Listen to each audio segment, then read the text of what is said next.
nom du Seigneur soit béni. Alléluia. Gloire à ton nom. Seigneur, nous voulons te bénir, nous voulons te rendre grâce. Merci pour ta parole, Seigneur Dieu de gloire, qui est puissante. Merci pour ta parole qui est efficace. Nous voulons, Seigneur, recevoir de toi ce matin, Seigneur. Parle à nos cœurs, ô Papa. Nous sommes là, Seigneur Dieu de gloire, comme Seigneur Dieu de gloire, un vase vide, Seigneur, des vases qui sont prêts à recevoir de toi, Seigneur. Parle à nos cœurs, Seigneur. Que ta parole qui est la vérité tombe sur des cœurs fertiles, Seigneur. Oui, Saint-Esprit, parle, convainc les cœurs, Seigneur. Je ramène toute pensée captive à l'obéissance de Christ, dans le nom puissant de Jésus-Christ de Nazareth. Merci, Seigneur, pour l'instrument que je suis. Merci, Seigneur, pour les mots que tu mets dans ma bouche. Que ton nom soit glorifié, magnifié, au nom de Jésus-Christ. Amen. Amen, amen. Amen. Gloire au Seigneur. Donc, le thème de ce matin, c'est « Honorer les hommes de Dieu ». Alléluia. Amen, amen. Honorer les hommes de Dieu. Quand nous lisons la parole de Dieu, Dieu lui-même nous demande d'honorer ses serviteurs et ses servantes.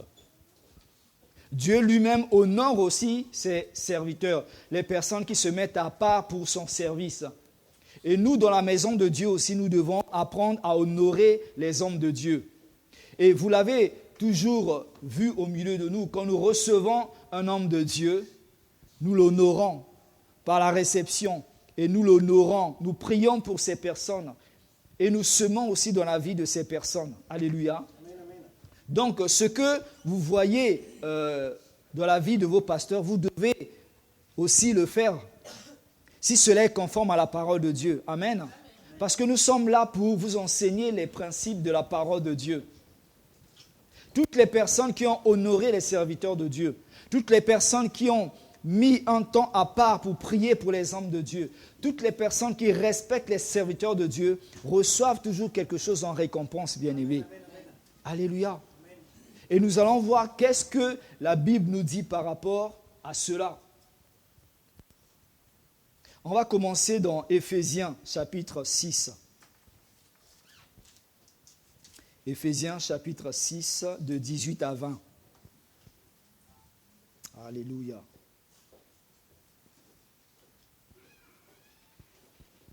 Éphésiens chapitre 6, je lis la parole de Dieu.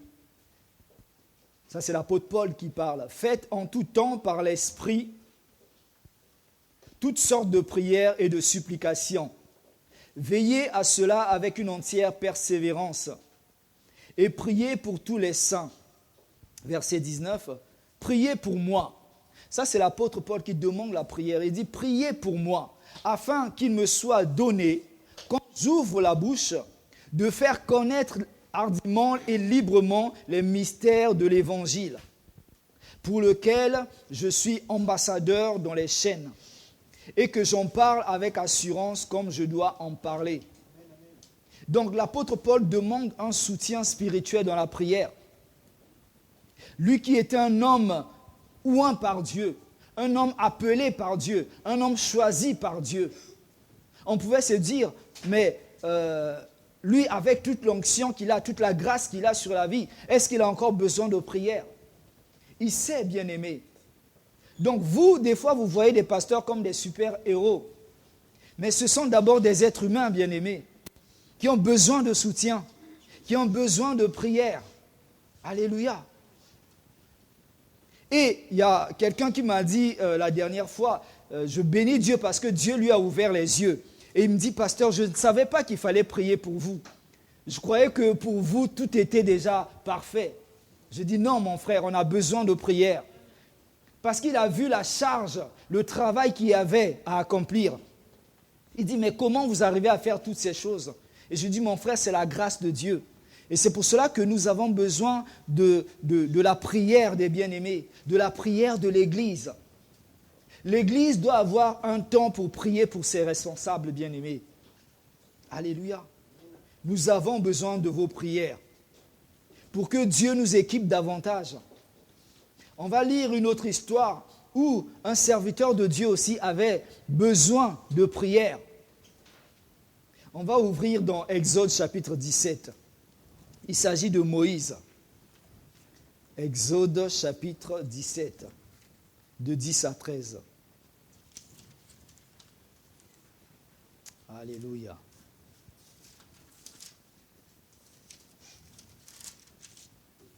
Donc le peuple d'Israël était engagé dans une bataille. Et Dieu a donné des stratégies à son serviteur Moïse. Au verset 10,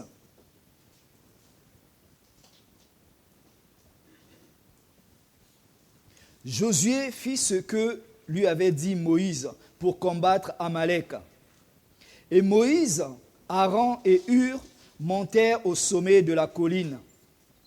Verset 11. Lorsque Moïse élevait sa main, Israël était le plus fort. Et lorsqu'il baissait sa main, Amalek était le plus fort. Donc voilà le peuple d'Israël qui s'engage dans une bataille. Et Moïse était en train de prier. Pendant que Moïse levait ses mains, Israël prenait le dessus devant Amalek, l'ennemi.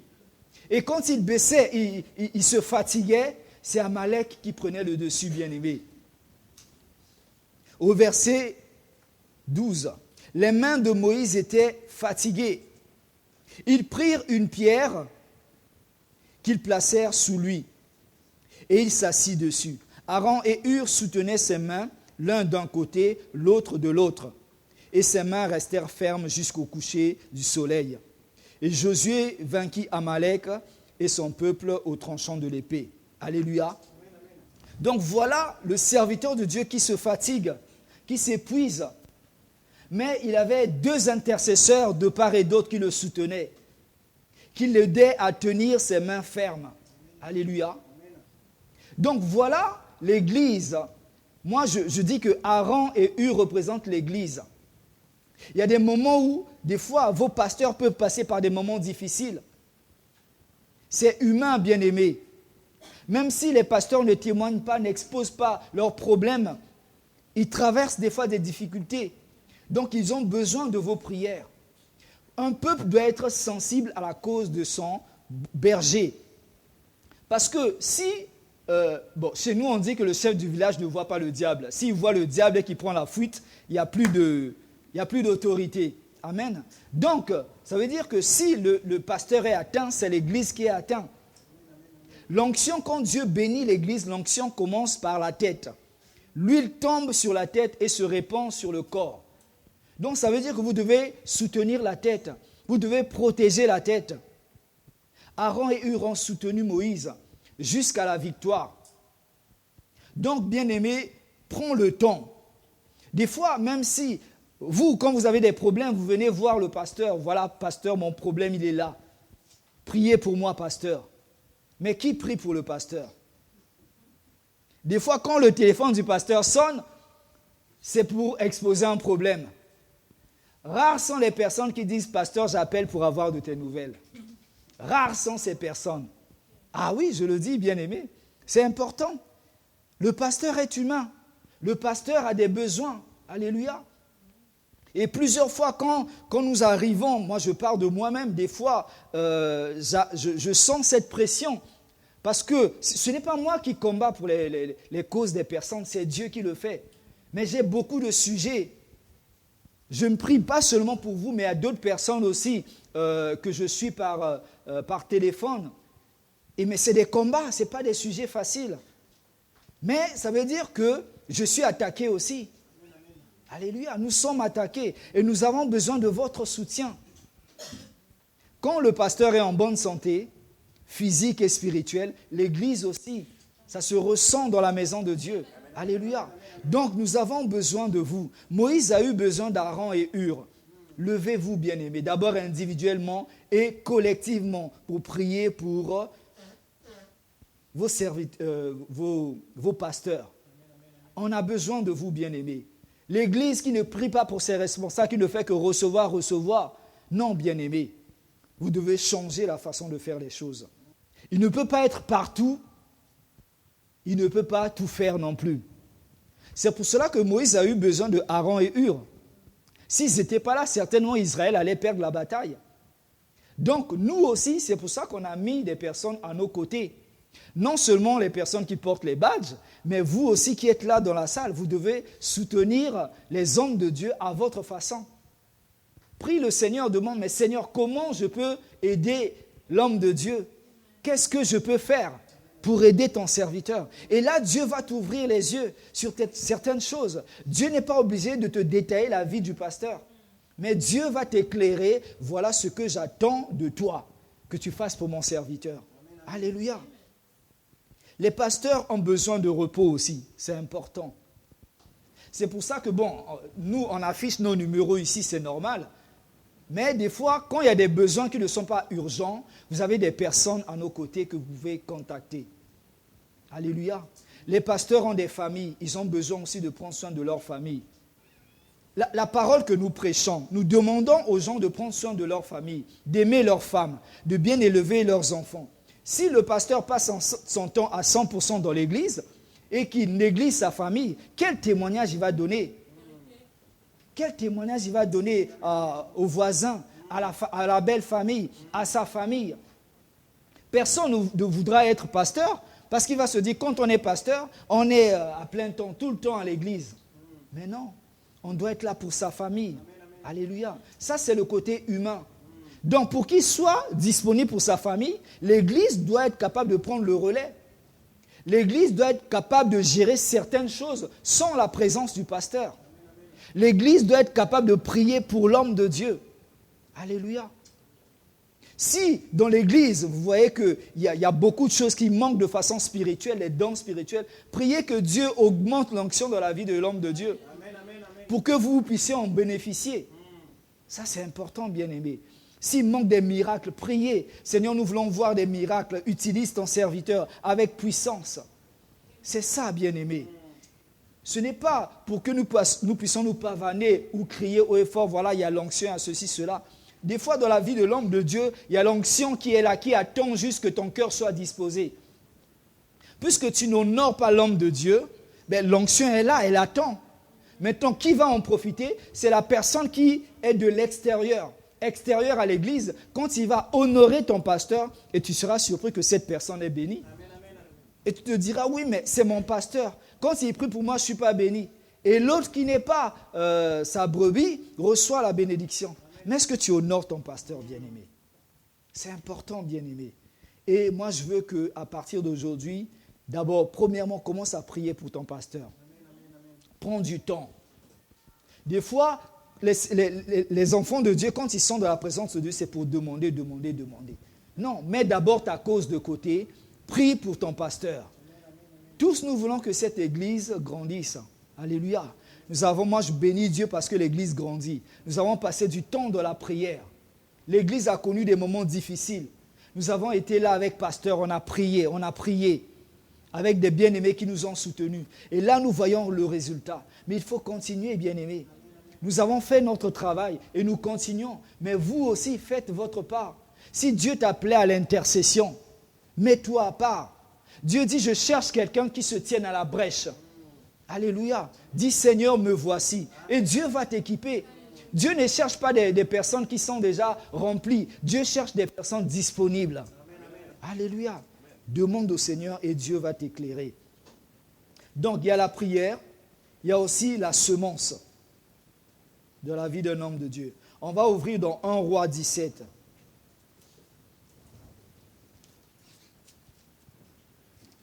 1 Roi chapitre 17, de 8 à 16.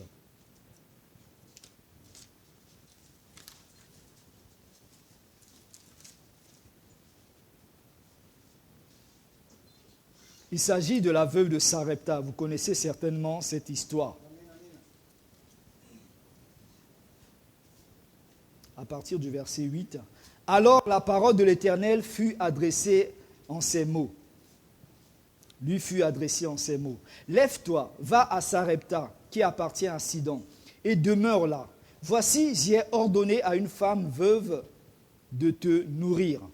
Ça, c'est Dieu qui a ordonné à une femme de nourrir Élie. Il se leva et alla à Sarepta. Comme il arrivait à l'entrée de la ville, voici, il y avait là une femme veuve qui ramassait du bois. Il appela et dit, « Va me chercher, je te prie, un peu d'eau dans un vase afin que je boive. » Elle alla en chercher.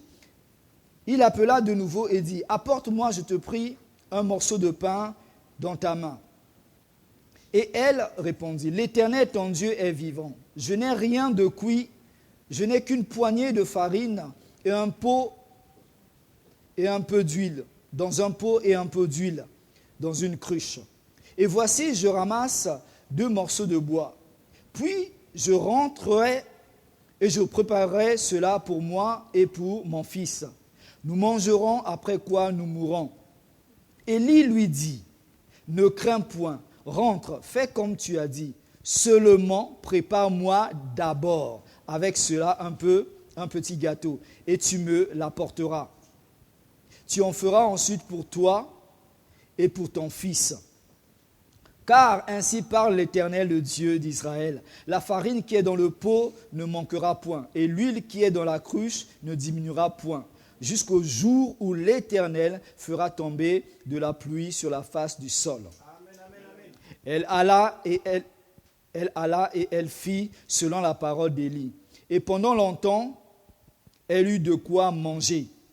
Elle et sa famille, aussi bien qu'Élie. La farine qui était dans le pot ne manqua point, et l'huile qui était dans la cruche ne diminua point, selon la parole que l'Éternel avait prononcée par Élie. Amen. Donc voilà l'histoire d'une veuve. C'est une histoire bizarre, où l'homme de Dieu, Élie, a prononcé des paroles. Il a dit, il n'y aura pas de pluie, sinon à ma parole. Donc Élie a dit qu'il n'y aura pas de pluie, le ciel s'est fermé. Dieu a fermé le ciel. Et il y avait famine. Donc, il y avait une pauvre veuve qui avait son enfant. Donc, quand on lit cette histoire, on voit la condition de cette femme. Elle n'avait rien. Un peu d'huile qui lui restait, un peu de farine. Mais Dieu envoie son serviteur auprès de cette dame pour qu'elle nourrisse le serviteur de Dieu. On pouvait se dire, mais Dieu pouvait choisir les hommes riches de cette époque pour qu'ils nourrissent son serviteur. Parce que les hommes riches ont des moyens pour faire du stock. Mais non, Dieu a choisi une femme qui n'avait quasiment rien. Amen, amen. Ça, c'est le plan de Dieu. Amen, amen. Et Dieu avait déjà parlé à cette femme. Parce qu'il a dit, j'ai ordonné à cette femme de te nourrir. Donc, l'homme de Dieu, quand il arrive, il demande de l'eau. Elle pouvait donner de l'eau sans problème. Alléluia. Il y a des choses que Dieu te demande. Il te dit, donne à mon serviteur, donne à l'homme de Dieu telle chose. Il y a des choses que nous pouvons donner sans réfléchir. On dit, oui, il n'y a pas de souci, Seigneur, je vais donner. Alléluia. Mais quand ça commence à monter, à toucher ce qui est important dans notre vie, on commence à réfléchir. Alléluia. L'homme de Dieu a dit, apporte-moi à boire. Elle a donné sans discuter. Mais quand l'homme de Dieu a dit, vas-y, fais-moi un peu de pain, je vais manger. Ah là, il a commencé à réfléchir. Ah là, l'homme de Dieu, c'est compliqué. Je sais que ton Dieu est vivant, mais là, c'est compliqué. Amen, amen. Et des fois, la prophétie, elle est donnée. Dieu a parlé et on commence à vouloir négocier avec Dieu. Ah oui, Seigneur, là, c'est compliqué. Elle commence à dire, voilà ceci, cela. Si je mange, le peu qui me reste, si je mange, après, nous allons mourir. Dieu te dit, donne. Amen. Toi, tu commences à lister tes besoins. Ah, papa, j'ai des dettes, hein. Facture d'électricité. Ce mois-ci, j'ai payé le loyer un peu tard, donc je dois déjà à mon bailleur. Là, mes chaussures se sont usées, il faut que j'aille faire des soldes. Je dois fêter mon anniversaire, je prépare un mariage, je dois acheter une maison. Et tu commences à réfléchir à tout ça. Mais bien aimé, Dieu connaît tes besoins. Amen, amen. Il sait que tu as des difficultés. Mais s'il te dit, donne, tu dois donner. Amen. Il sait pourquoi. Peut-être que ça va débloquer quelque chose en toi. Il faut savoir discerner les choses, bien-aimés. Dans la vie chrétienne, il faut savoir faire des sacrifices. Quand tu veux que Dieu te bénisse, fais des sacrifices. Cette femme a fait des sacrifices. Elle a raisonné. Après, l'homme de Dieu a dit, non, oui, je sais. D'abord moi, et ensuite tu feras pour toi et ton fils. Et il a proclamé des paroles de multiplication dans la vie de cette femme. Et vous avez vu, quand elle prenait la farine dans le vase, quand elle se servait, la farine ne faisait qu'augmenter. Donc si tu prends 10 quantités, les 10 autres se remplacent. Donc la farine ne finissait pas jusqu'à ce que la pluie est tombée dans cette région. Alléluia. Et l'huile, pareil, l'huile n'a pas diminué. Notre Dieu est un Dieu de multiplication. Ne fais pas les calculs humains comme nous pouvons voir avec nos yeux. Vois avec le surnaturel. Quand Dieu te dit « donne », il faut donner. Il ne faut pas réfléchir, bien-aimé. Le reste, même si tu ne vois pas avec tes yeux, laisse Dieu gérer le reste. Cette femme a obéi. Elle a été bénie. Et je vous encourage à lire l'histoire de cette femme, toute l'histoire à la maison. Et vous allez voir, après, son fils est décédé. L'homme de Dieu est intervenu encore. Et l'homme de Dieu a plaidé en faveur de cette dame. Et son fils est revenu à la vie. Il y a eu beaucoup d'histoires comme ça, bien-aimés. Donc, tu dois semer dans l'œuvre, dans la vie d'un serviteur de Dieu. Quand Dieu te le demande. C'est vrai qu'aujourd'hui, il y a des hommes de Dieu qui abusent. Hein? Amen. Et c'est pour ça que, il y a beaucoup qui se sont autoproclamés aussi serviteurs de Dieu, qui ouvrent des églises pour gagner de l'argent. Mais dans toutes ces choses, il y a le vrai et le faux. C'est à nous d'avoir le discernement. Alléluia. Moi, j'ai parlé avec des gens qui ont été dans des églises. Et quand j'écoute ces personnes, la doctrine, même quand on voit, Jésus n'est pas au centre de la doctrine. Et ces personnes ont semé dans la vie de ces hommes de Dieu. Mais ils ont perdu leur argent parce que ces personnes n'étaient pas appelées. Parce que c'était de l'escroquerie. Alléluia.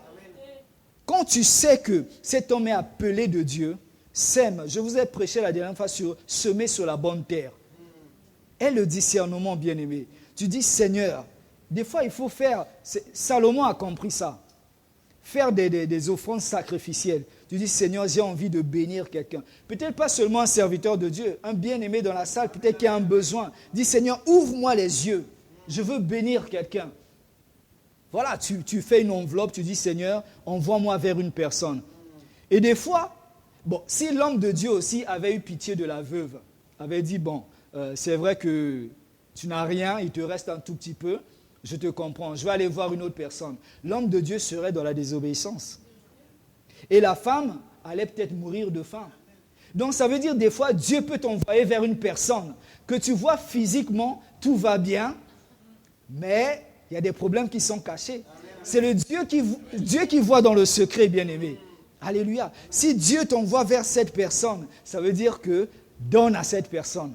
Tu peux te dire, mais Seigneur, cette personne a une villa, cette personne a une belle voiture, cette personne s'habille bien, cette personne se parfume bien. Comment je vais aller encore donner chez cette personne?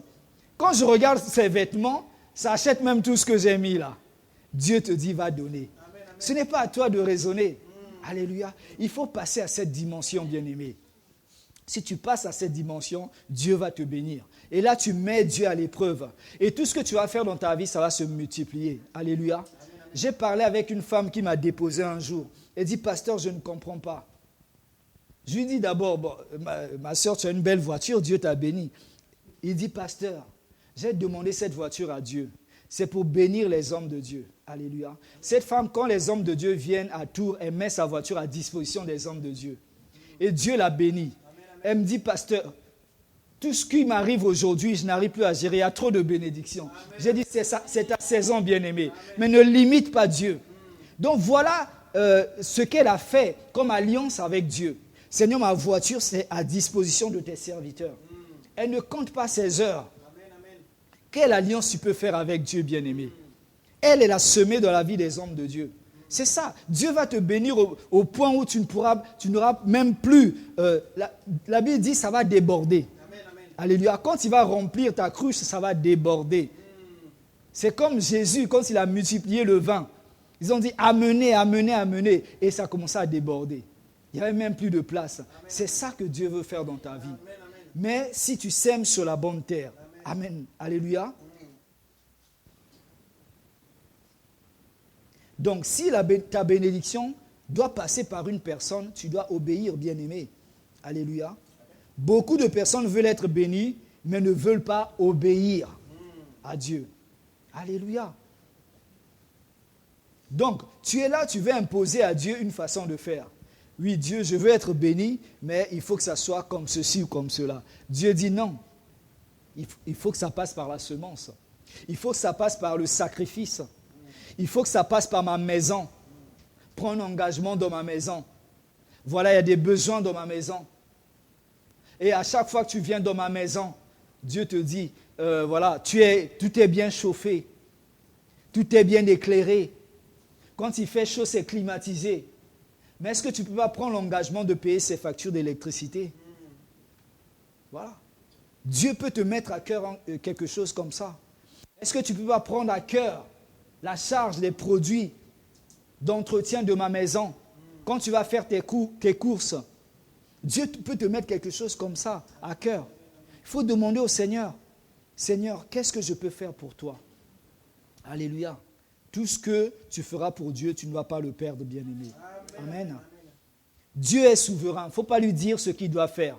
C'est à lui de déterminer comment les choses doivent faire. Amen. Donc, pour recevoir de Dieu, il faut faire des sacrifices. Matthieu 10, 40 à 42.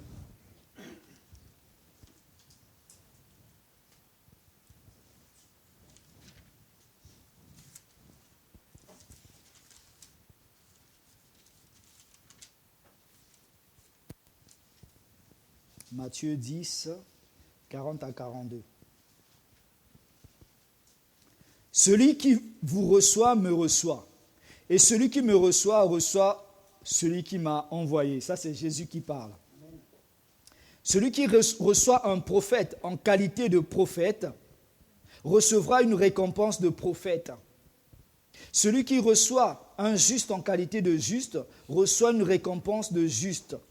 Et quiconque donnera seulement un verre d'eau froide à l'un de ses petits parce qu'il est mon disciple, je vous le dis en vérité, il ne perdra pas sa récompense. Donc, si tu bénis un prophète en qualité de prophète, tu recevras la récompense, bien-aimé. Ça, c'est Jésus lui-même qui dit. Quand Jésus parle, c'est le Père qui parle. Si tu bénis un pasteur, tu sèmes dans sa vie, tu recevras une récompense de pasteur. Alléluia. C'est proportionnel, bien-aimé. Et reçois ces paroles et commence à mettre cela en pratique. Ce n'est pas moi qui le dis. Alléluia.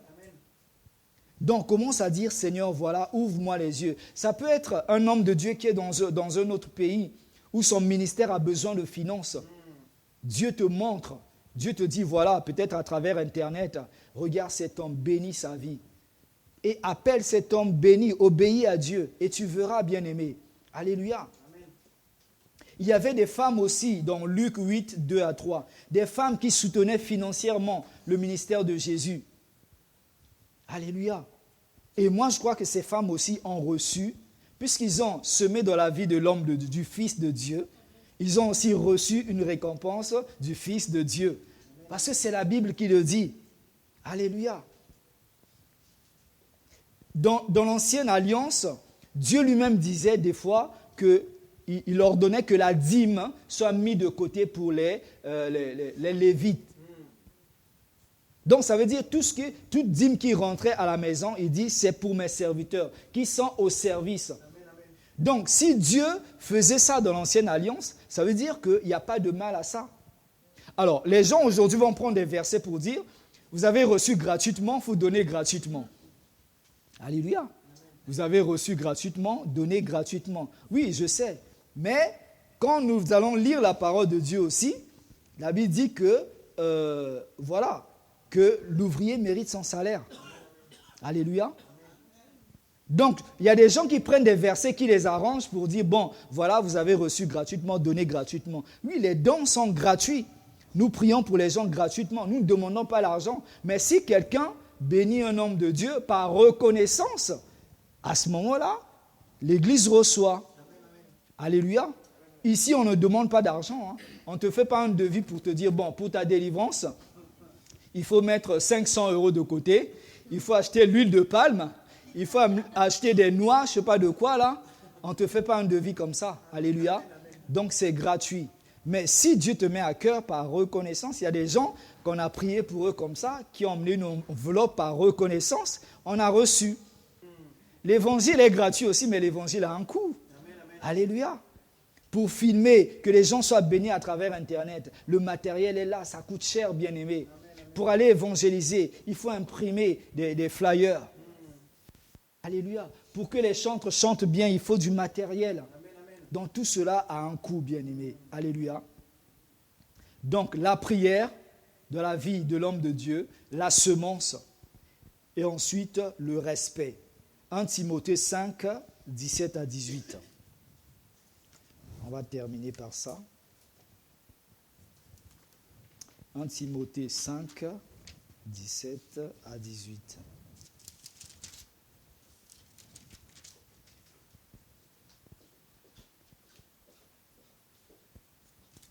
Que les anciens qui dirigent bien soient jugés dignes d'un double honneur.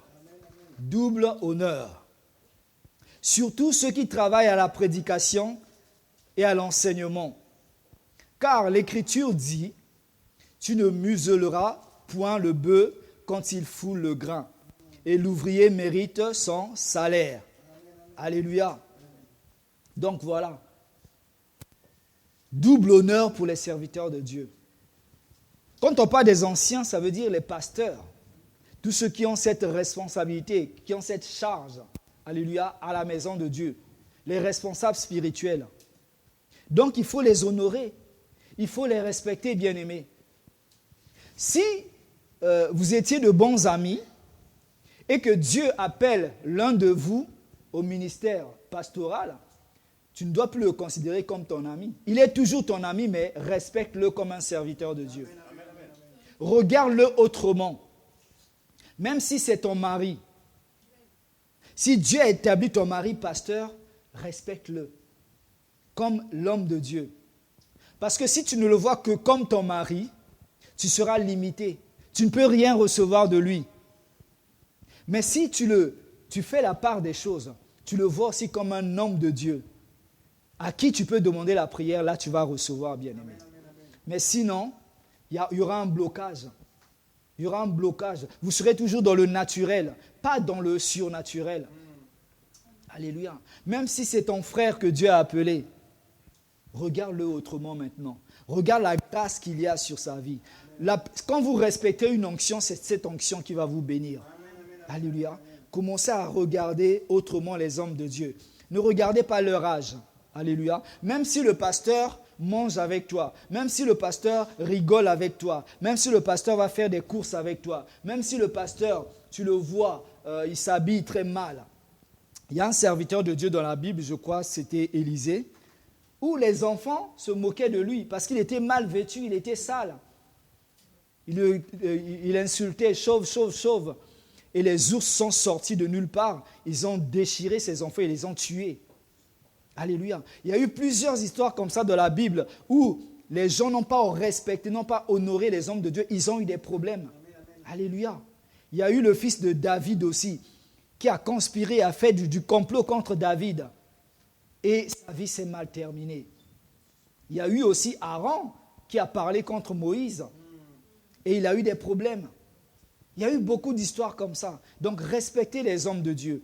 Dieu nous donne la possibilité d'être près de vous, pour vous aider, pour vous assister, pour vous soutenir. Mais n'abusez pas de cette confiance. Dans certaines églises, les hommes de Dieu ne sont pas accessibles. Mais vous avez cette grâce, respectez les hommes de Dieu. Alléluia. C'est comme cela que Dieu va vous bénir, bien-aimés. Amen. Donc, l'honneur, ce double honneur, c'est une grande reconnaissance, le respect. Alléluia. Donc, pour terminer, nous devons donc honorer les serviteurs de Dieu en priant pour eux, en soutenant leur ministère, en soutenant leur vie dans la semence.